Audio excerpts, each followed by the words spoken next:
What's up mga katenga? It's me, Chichi Makulit, at welcome back sa aking channel.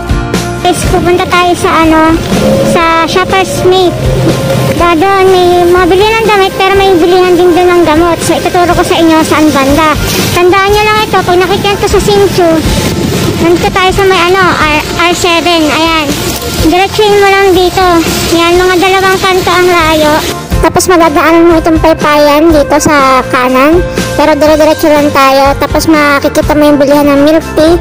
Tapos ang katabi ng milk tea, 10-10. Tapos Shoppers Mate na. So ayan, ilalapag ko muna yung mga gamit ko. Ang pala, tindahan pala dito ng mga damit na galing din Pinas. Ayan, meron dito pang babae, pang lalaki, mga accessories, sombrero. Meron din sila dito na mga sabon, mga pampaganda. Meron sila mga underwear, mga pabango, at araw-araw silang nag-live selling. Sa mga minors, arap na. So ayan, ito ang dahilan kung bakit tayo pumunta rito.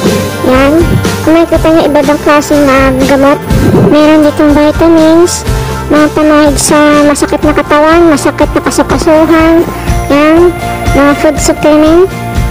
Yan, meron din gamot para sa ubo, sa lagnat, sa sakit ng ulo, sa sipon. Meron din sila may finamit dito. Yan. So, sa mga batang 90s, ito ang starter pack natin. Arat na.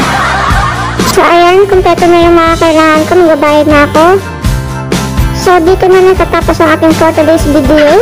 Don't be sad, don't be mega. Just love, love, love. See you in my next vlog. Bye!